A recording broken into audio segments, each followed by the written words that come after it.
everyone, and welcome to another episode of You've Gotta See This, your guide to what's playing in theaters and at home. I'm your host, Brad, joined by my co-host, Blake. Blake, how was this week at the theater for you? It was good. It was actually surprisingly good. Very surprisingly good. We're actually going to be talking about two movies today and then giving our Oscar predictions for what's going to win at the Oscars on, I believe it's February 9th? Yes. So that's coming up quick. So in theaters, first off, we're going to be talking about Bad Boys for Life. In Bad Boys for Life, Mike and Marcus return one more time for one more mission together after an attempt on Mike's life is made.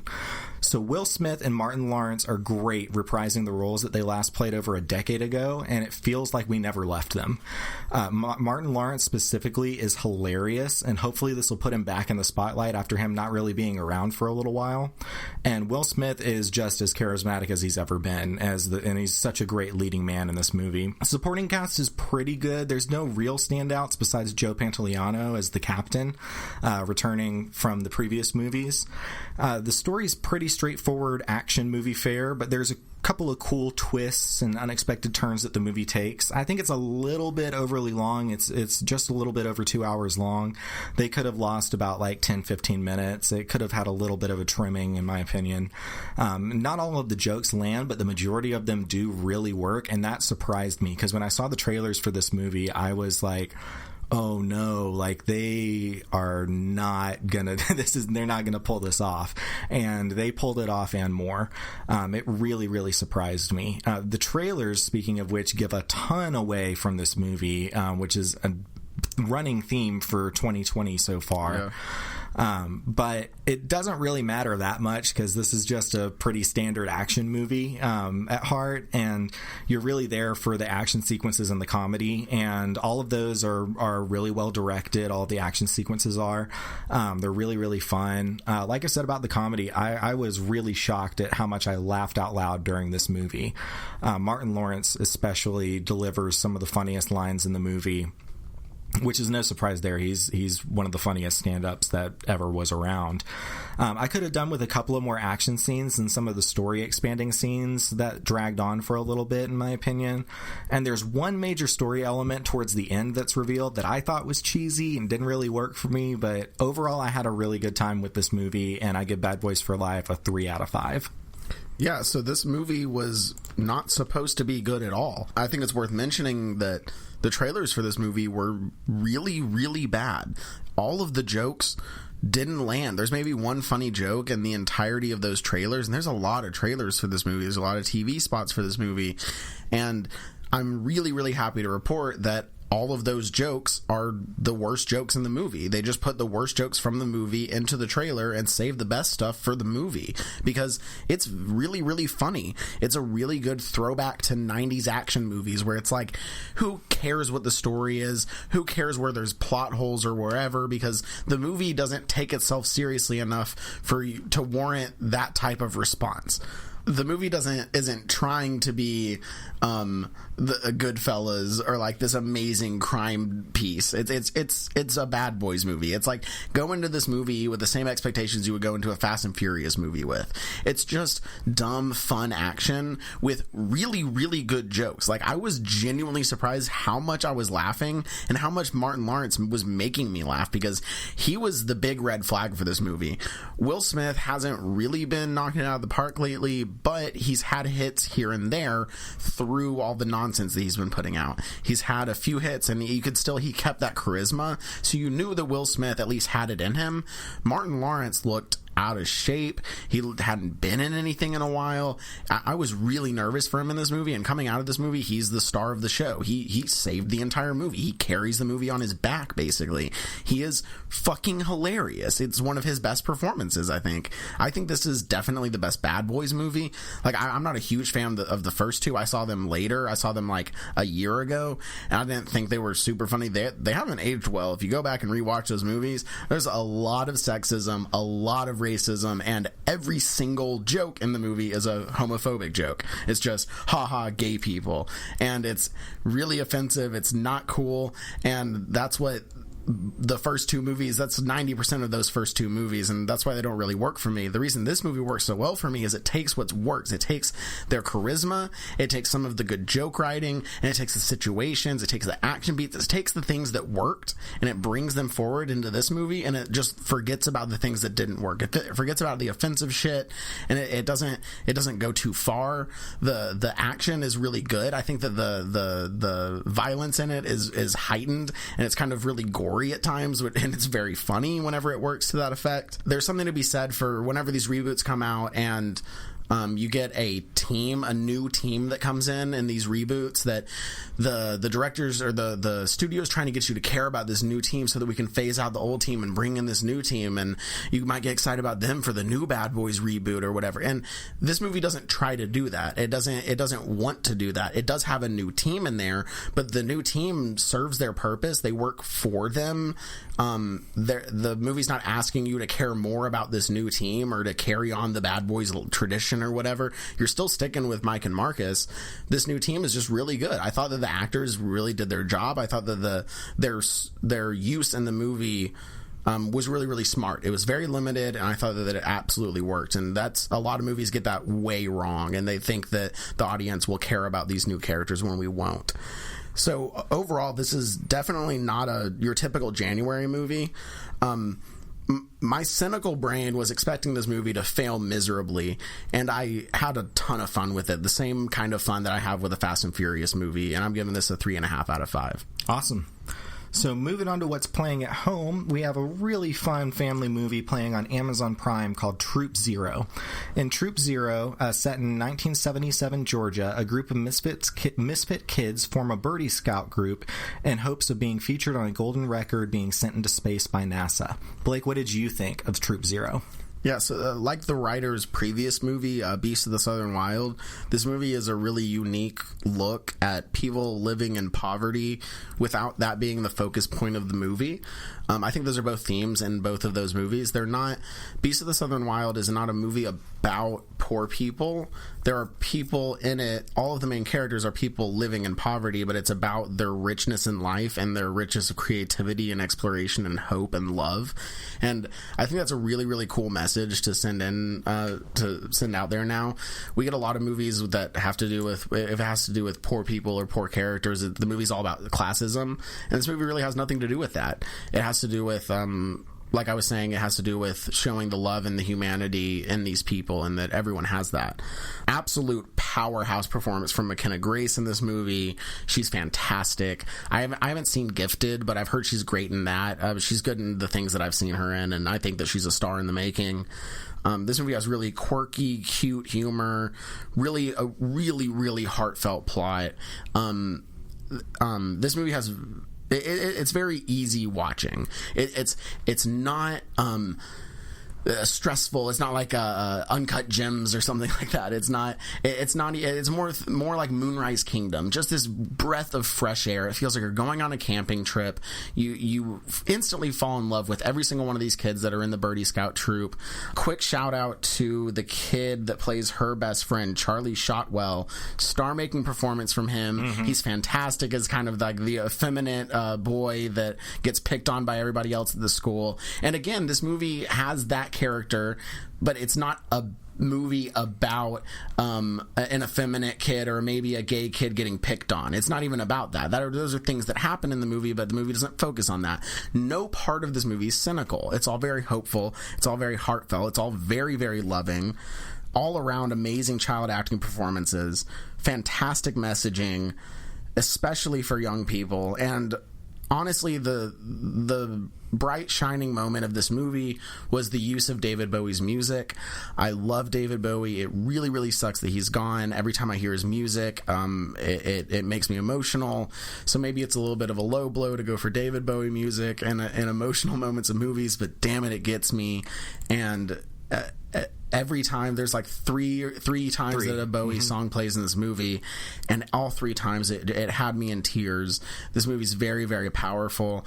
I will say I don't think that the first 20 minutes is that good. I think that it really gets going once they get the Birdie Troop formed about 20-30 minutes into the movie, and then from then on it is just flying, and it's fantastic. It's a great start for streaming movies for 2020. I'm giving Troop Zero a 4 out of 5. Awesome. Yeah, so you mentioned her before, but yeah, led by McKenna Grace in another star-making performance. She is one of my favorite young working actors right now. I love her in The Haunting of Hill House. She is so good in that. She was brilliant and gifted. She's got a really strong career ahead of her, I think. You also get Viola Davis in there, Jim Gaffigan, Allison Janney, Mike Epps, and like you said, just amazing child performances all around, especially from Charlie Shotwell. He is so funny in this movie and has so much heart. This whole movie has a lot of heart, and it's very funny as well. It feels kind of like the classic original Bad News Bears, but in the world of Girl Scouts. And like you said, it was written by the writer of Beasts of the Southern Wild, so of course the narration is great, the dialogue is really great, natural, funny dialogue. The story doesn't exactly go where you think it will, and it's constantly interesting, constantly changing and zigging and zagging, and goes in different directions than you're thinking it's going to. I just think it's an incredibly charming family film that anyone can watch and enjoy. I had an absolute blast with it. Thought it was really funny from beginning to end. Made me emotional in a couple of points. It's got so much heart and so much to say about the difference that love can make. And I just think that it's a really necessary film right now. I give Troop Zero a 4 out of 5 as well. Awesome. Ready to go to Oscar predictions? Yeah, we'll switch gears and head over to our Oscar predictions. So, Blake, what category do you want to start with? So, we're going to start with Best Actress in a Supporting Role. The nominees for that were Kathy Bates for Richard Jewell, Laura Dern for Marriage Story, Scarlett Johansson for Jojo Rabbit, Florence Pugh for Little Women, and Margot Robbie for Bombshell. Now, our pick for this category is Laura Dern. Laura Dern has been sweeping at every single award show. Deservedly so. Real quick, I want to say that my favorite performance in this category is Scarlett Johansson in Jojo Rabbit. I think that she's incredible in this movie. I think she's getting a lot of praise, rightfully so, for Marriage Story, but I think she's just as good in this movie. I absolutely love her in this, but no complaints from me if Laura Dern walks away with this, because she as well gives an incredible performance. Laura Dern is one of my favorite actresses of all time, so it'd be great to see her win an Oscar. Yeah, I completely agree. Laura Dern is the front runner, and I think that she's the one that deserves to win. If there was anyone else to win, I would want it to be Scarlett Johansson as well, but I think Laura Dern just gives one of the best performances of her whole career in Marriage Story. She's so funny and cold and cutting, and it's great. I love her performance in that movie. Next, we're going to talk about actor in a supporting role. The nominees are Tom Hanks in A Beautiful Day in the Neighborhood, Anthony Hopkins in The Two Popes, Al Pacino in The Irishman, Joe Pesci in The Irishman, and Brad Pitt in Once Upon a Time in Hollywood. My pick is definitely going to be Brad Pitt. He has also been sweeping every single award ceremony, giving some hilarious acceptance speeches as well. So if you haven't seen his SAG Awards acceptance speech, go and look that up on YouTube right now. It is absolutely hilarious. I think that it's one of the best performances of Brad Pitt's career. He makes a joke in that SAG Awards acceptance speech that it wasn't a big stretch for him because the character is a guy that doesn't get along with his wife, likes to get high and take his shirt off. But it's the role that Brad Pitt was born to play. He played a similar role for a Tarantino script in True Romance, where he played the stoner who was stuck on the couch, which was one of the funniest performances of his career and one of the greatest stoner performances ever. But Brad Pitt, I think, is definitely deserving of this nomination, and I think he's going to take it. Yeah, I think he's definitely deserving of this nomination. I think that this is Brad Pitt's best performance of his entire career. I think he's awesome in this movie. Like you said, he's our pick to win this category. Personally, I think Tom Hanks, Anthony Hopkins, Al Pacino, and Joe Pesci, all four of them gave better performances than Brad Pitt did. Wow. That's just in my personal opinion. I think that Tom Hanks, any other year, that role, it gets the Oscar for Best Supporting Actor. I think he's my number 2 out of those people that are nominated. Hopkins going back and forth between 3-4 different languages is just remarkable. I just think that they do so much more. I understand that Brad Pitt, he really, really gives this nuanced performance. I think part of the reason he's winning so many is it is the best performance of his career. And sometimes when it's the best performance of your career, you're going to win whether it's the best performance or not. I personally don't feel like it is the best performance out of the ones nominated, but it will win. There's no doubt in my mind about that. So next we're going to actress in a leading role. The nominees are Cynthia Erivo in Harriet, Scarlett Johansson in Marriage Story, Saoirse Ronan in Little Women, Renee Zellweger in Judy, and Charlize Theron in Bombshell. And our pick to win is Renee Zellweger. Again, all of the actor categories are really, really easy this year. They've all been sweeping in their categories. I can't say anything about Judy because it's one of the few movies that I missed last year. I also didn't see Harriet. Scarlett Johansson's great. Saoirse Ronan is fucking fantastic in Little Women. I think she is a powerhouse performance in that. Definitely Oscar worthy, but Renee Zellweger will for sure win this award. And I think that she deserves the award out of everyone listed on here. I think she probably did give the most transformative performance that I saw all year from a female actor. And she is just amazing in Judy. Just amazing. She becomes Judy Garland. There's a scene towards the end where she sings Somewhere Over the Rainbow, and it is one of the most moving scenes that I've seen in any movie all year. So I'm really excited about her taking home the trophy possibly. Next, we're going to talk about adapted screenplay. The nominees are The Irishman, Jojo Rabbit, Little Women, The Two Popes, and Joker.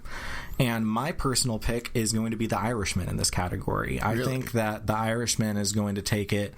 It has just an amazing script from Steve Zalian. It's really, really long, which the Oscars seem to love stuff like that. So I think that my personal favorite in this category is Jojo Rabbit. But I think that The Irishman is probably going to take adapted screenplay. What do you think is going to take it?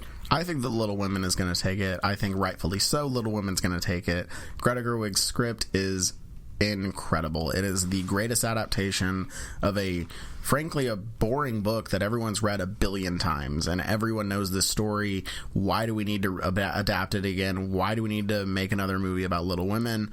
We needed to because Greta Gerwig was going to write it. It's fantastic. It's a very difficult script to write because of the way that she tells the story and the way that she goes back and forth. I've seen the movie twice. I want to see it again. It's incredible. It's I think for sure the best adapted screenplay. I also loved Jojo Rabbit. That would be my number 2. Moving on to original screenplay, the nominees are Marriage Story, Once Upon a Time in Hollywood, Parasite, Knives Out, and 1917. And I have Once Upon a Time in Hollywood winning this. Tarantino has won a few writing awards for this movie already. I think that it kind of deserves it out of the ones that are nominated. I think Parasite, there could be an argument made for Parasite being best script. I just think that they're going to give Tarantino something at the Academy Awards, and I think this is the award he's going to get. Yeah, I agree with that. I think that Once Upon a Time in Hollywood is going to take it. I personally think that Marriage Story is the best original screenplay on this list. That is true. I was watching the Actress Roundtable that the Hollywood Reporter posted. I highly recommend watching that. During that, she was talking. Scarlett Johansson was talking about in the Marriage Story script, every single stutter, every pause, every time they stumble over their words, it is all word for word exactly in the script. And I thought that was pretty crazy because that does not feel like it. It felt like they were literally tripping over their lines in the thing, or they were tripping over their words in real life, but apparently it's written exactly like that. Yeah, that's the exact reason that I think that Marriage Story is the best script of the year. It's the dialogue is the most realistic dialogue that I've seen in a movie in years. I love that movie, but Once Upon a Time in Hollywood I think is going to take this award, and I'm okay with that. I loved Once Upon a Time in Hollywood. It was my number 4 movie of the year. I gave it an A+ with extra credit review, and I absolutely love that movie, so I'm super stoked on Tarantino winning at least something for this movie because I love it. Next, we're going to talk about cinematography. We've got 1917, which do we need to even say anything else? I wonder who's going to win cinematography, Bradley. 1917, Once Upon a Time in Hollywood, The Irishman, Joker, and The Lighthouse. I was really, really excited that The Lighthouse got nominated in this category because I think that movie was shot just beautifully. And I was not. But 1917, this is the easiest category to call at the Oscars this year, is Roger Deakins winning another Academy Award for this movie. Rightfully so. There's literally, like, I think even Joaquin Phoenix in Best Actor, you could make arguments for some of the other people. You could. You cannot even come close to thinking about making an argument for anything other than 1917. It's one of the greatest cinematography achievements, if not the greatest, in history. There's an Insider video on the channel, the YouTube channel Insider. It's about 10 minutes long. It's all behind the scenes footage of how they shot it and the stuff that they did with the camera in this movie. Holy shit. Go watch that video. So next we're going to be moving on to Best Original Score. This one's also a lock, I think.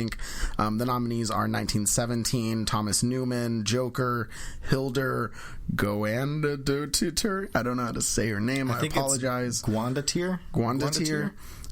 Little Women, Alexandra Desplat. Marriage Story, Randy Newman, and Star Wars The Rise of Skywalker, John Williams. Now, our pick is Joker is going to win. Been winning at all the other award shows. I think absolutely the best score of the year. It is haunting. It's beautiful. It is harrowing. It is powerful. It's moving. It's emotional. It's all the things that it needs to do. It's half of that movie, if I'm being honest. Half of the movie is the score. And she will absolutely deserve to win. She will become the first female to ever win Best Score, and that's going to be awesome. I can't believe that it's taken this long, but I'm happy it's finally happening. But she's definitely going to win. Real quick, I know we haven't talked about snubs yet. I'll save that for the very end, but I have to bring up, okay, John Williams for Rise of Skywalker. Cool, I get it. That's wrong. Endgame should be in there. Us should be in there. It's insane that Endgame did not get nominated. Star Wars got nominated over Endgame. Come on, I get this, John Williams, but that's horseshit. That is the biggest snub out of anything, because Endgame, I get Joker is the best score of the year. Endgame, probably number 2. It is so powerful, and the music is such an important piece of that movie. It's iconic. People are going to be humming that music for the rest of their lives, and it's not even nominated, but John Williams reusing scores is okay. I'm off of the soapbox. There we go. That's what I had to say about it. I love you, John Williams. Love you, man, but that's bullshit. Yeah, the fact that it's mostly reused themes from the previous movies is definitely perplexing as to why they decided to nominate that over Endgame or Us. It's really, really surprising. I think that was just the fact they saw John Williams' name and said, okay, we'll give you one. Yeah, score is just a category I care a lot about. I listen to film scores throughout the whole year. I add them to my playlist, and I listen to all of them.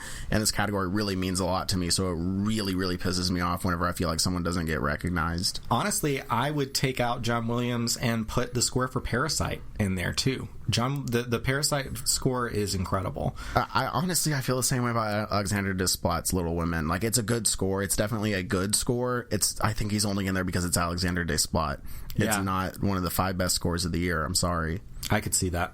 So next we're going to talk about director.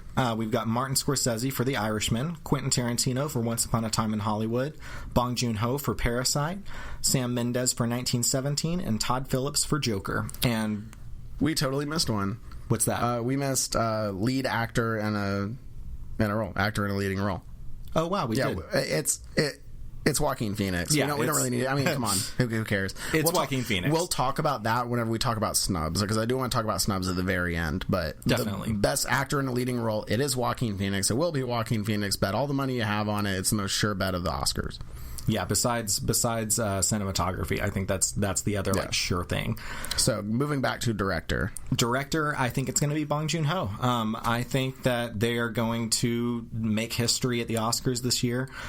They've already made history being the first Korean film ever nominated at the Oscars, and they're nominated for 6 awards. It's amazing. I am so happy that this movie is getting the recognition that it deserves. I think it deserves more than 6 award nominations. It was the best movie of the year, one of the best movies of the entire decade. It's just amazing, and what Bong Joon-ho accomplishes in this movie, I think that he definitely deserves the award this year. I do not think I would like to see Bong Joon-ho win. I think that it's going to be Sam Mendes. It's been back and forth between the two of them. I think that this category is really a coin. I think this is one of the closest categories. This is the closest category we're talking about, at least. The closest of the big categories is Best Director, because it is a coin flip. It's either Bong Joon-ho or it's Sam Mendes. I just think that the Academy tends to vote the same way, and a director of a war movie that is all made to look like one take, that is a very difficult technical achievement, that will win Best Director, even though I don't think it should. I think that Sam Mendes does an amazing job. I think that movie's fantastic. I think the technical achievement's incredible.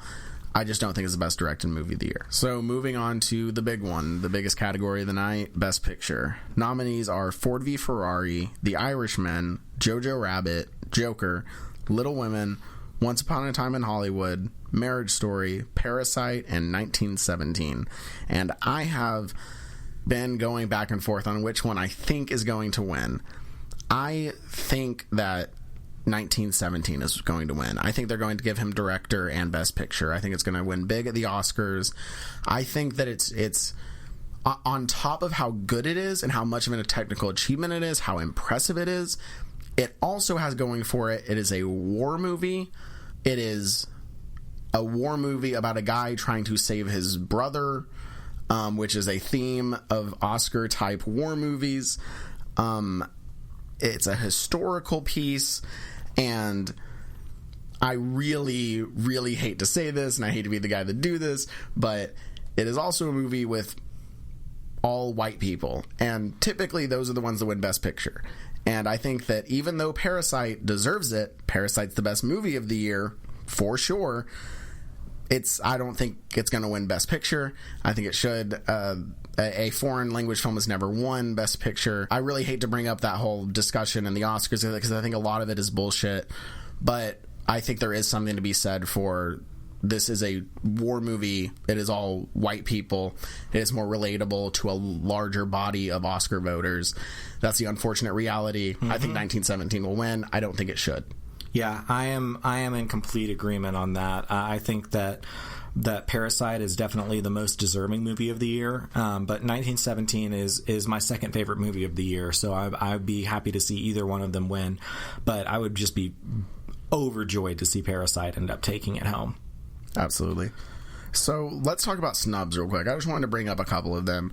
I think Lupita Nyong'o for Us absolutely got snubbed. I think that she is incredible in that movie. The stuff that she does with her voice is incredible, is fantastic. I think you could maybe take out Scarlett Johansson in Marriage Story and put her in.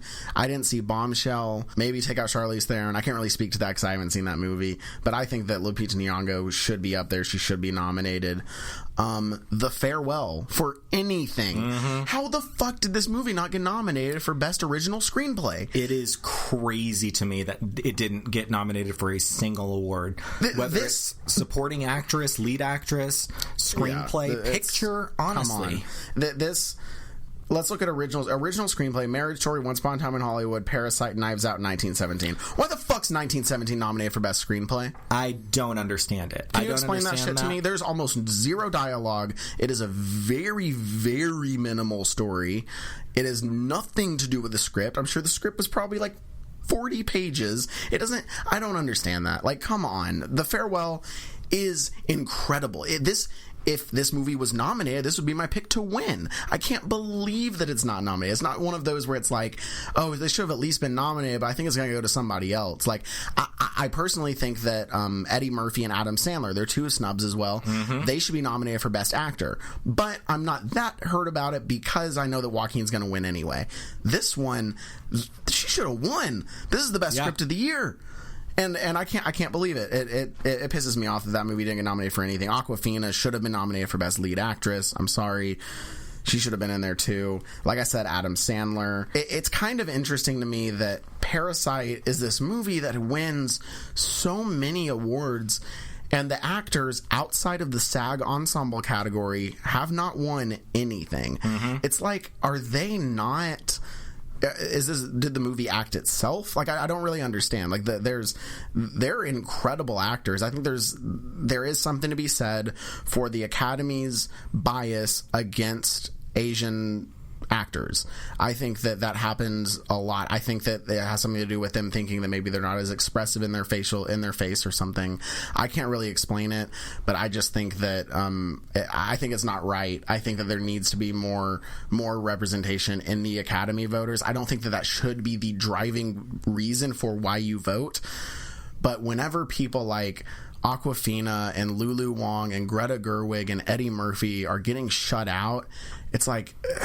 It's really hard to argue with it whenever people say that there's a bias or some level of racism in the Oscars. It's hard to argue with that whenever these people are getting shut out. And then, my very last biggest snub is Dolomite. I'm heartbroken. I love this movie. It's in my top 10. I believe it was my 6 or 7 of the year. Eddie Murphy was my number 3 performance of the year behind Joaquin and Adam Sandler. The movie got fucked over. I think that it has to do with because it's a black movie and because it's a Netflix movie. I think that the Oscars, they had their 2 Netflix movies in there already and they weren't about to put another one in there. I think there's too much of a bias against it. There's really no excuse for why this movie wasn't nominated for anything. I think the same for The Farewell. Costumes, at least. The costumes. Give it come something. on. The costumes were incredible in that movie. The ensemble was amazing. Every part of that movie was fantastic. You could have given it something. I love Joker, and I'm somebody that's been defending Joker a lot and defending the fact that it has a lot of Oscar nominations. But... why, when there are so many movies out, there are so many movies in theaters and even more on streaming now, and there's just more now. Every month, there are more movies than there were the previous month. And they keep coming out with them, and there's more streaming services every day with more original content, more original movies. So... why are 1917 and Joker and The Irishman, movies that I love, getting nominated for 11 and 10 Academy Awards? Make room for other stuff. There are other movies out there, Academy. Again, I get that 1917 is good. There's no script in that movie. Why is it nominated for that, and why is The Farewell getting shut out? It doesn't make any sense. There's a lot of things to be mad about the Oscars, but I think The Farewell and Dolomite Is My Name are the things I'm the most mad about. I think there's no excuse for it. I think it's wrong. There's 4 movies that I think deserved a lot more attention than they got this year. The first is Midsommar. I think that Midsommar has one of the best performances of the entire year in Florence Pugh. She gives... personally, I think it's the best female performance of the year is Florence Pugh in Midsommar. Absolutely. I just wasn't even thinking about Midsommar because that's so not even remotely close to the Oscars radar.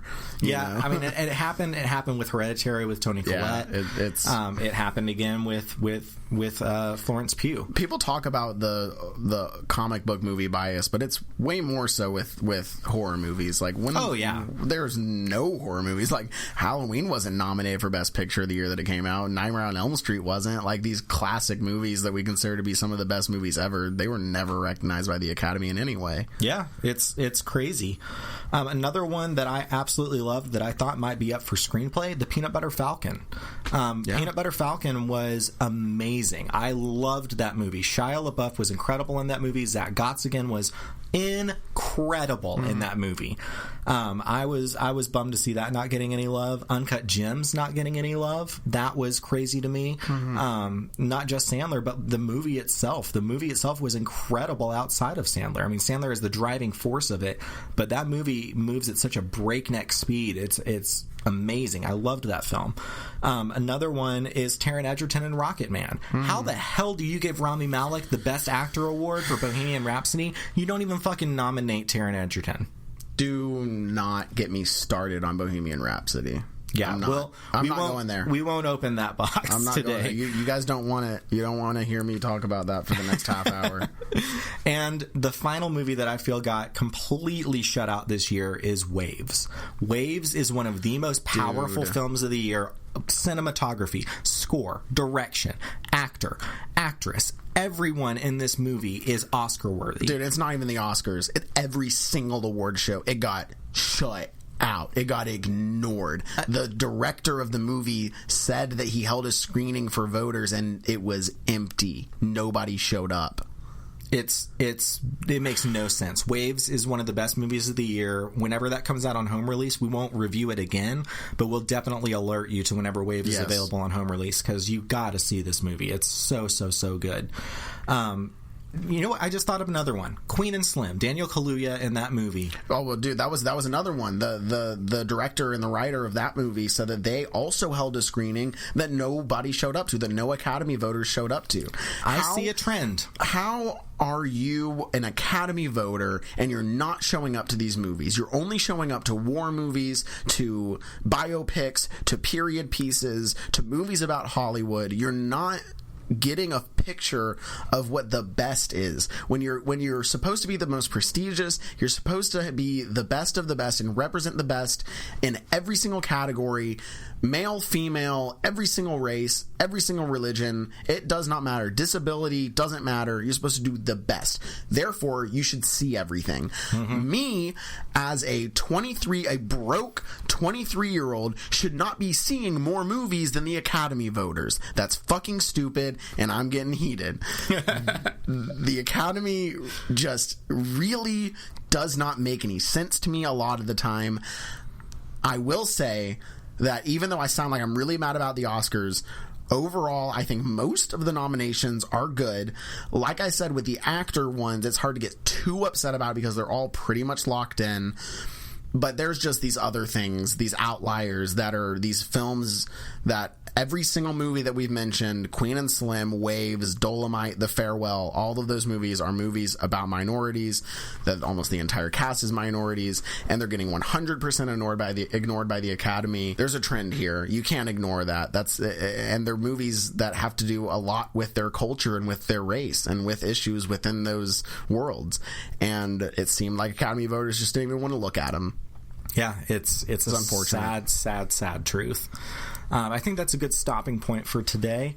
We want to thank you guys so much for joining us for another episode, our 10th episode. Thank you so much for giving us 10 episodes, guys. We'll be back next week with more thoughts on what to watch. And until then, be sure to subscribe, give us a review, and we will see you all next time.